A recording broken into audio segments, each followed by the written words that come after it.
using Excel for inferences about two proportions.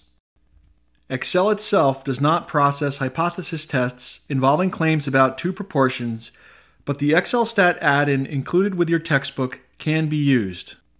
The procedure for installing ExcelStat is provided in Elementary Statistics using Excel 5th edition, section 1-5. This video uses example 1 in section 9-2 titled Large Denominations Less Likely to be Spent, and example 2 in section 9-2 titled Confidence Interval for Claim About Denominations. We will begin with the procedure for a hypothesis test using example 1, followed by the procedure for confidence intervals using example 2. For hypothesis tests, begin by clicking on the ExcelStat tab in the ribbon. Click on the Parametric Tests button and then select Tests for Two Proportions from the drop-down menu. You should now see the Tests for Two Proportions dialog box. Proceed to enter the frequency or number of successes and sample size for both populations. Note that you can input frequencies or proportions by changing the selection under Data Format. In this example, we select frequencies and enter 12 for frequency 1, 46 for sample size 1, 27 for frequency 2, and 43 for sample size 2. Next, ensure the Z-test box is checked. Select Sheet to display the results on a new worksheet, or select Range and specify a cell if you want the results to be displayed on the current worksheet. Click the Options tab. Select the type of test under Alternative Hypothesis. For a two-tailed test, select the first option that includes the does not equal sign. For a left-tailed test, select the second option with the less than sign. And for a right-tailed test, select the third option with the greater than sign. In this example, we select the second option with the less than sign.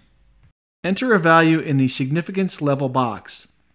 The default value is 5 for a 0.05 significance level.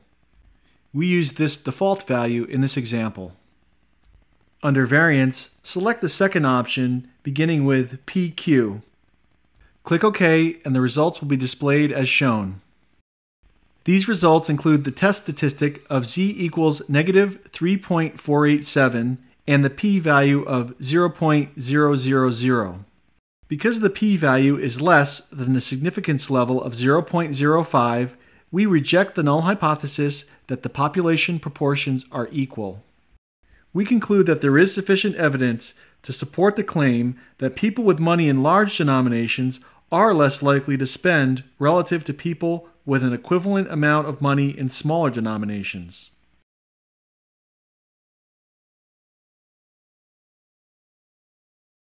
For confidence intervals, once again select the ExcelStat tab in the ribbon, click on Parametric Tests, then select Tests for Two Proportions from the drop-down menu. In the Tests for Two Proportions dialog box, proceed to enter the frequency and sample sizes for both populations.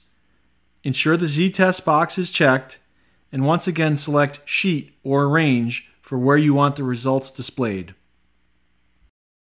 Click the Options tab, and under Alternative Hypothesis, select the two-tailed test option with the does not equal sign.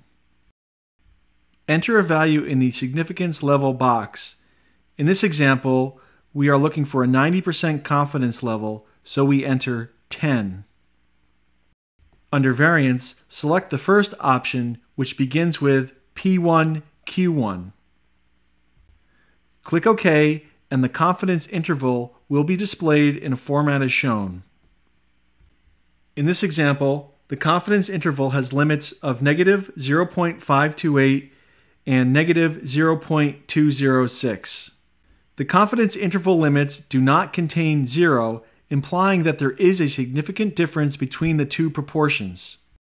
Because both limits are negative, the confidence interval suggests that the value of population proportion 1 is less than the value of population proportion 2. There does appear to be sufficient evidence to support the claim that money in a large denomination is less likely to be spent relative to an equivalent amount in many smaller denominations.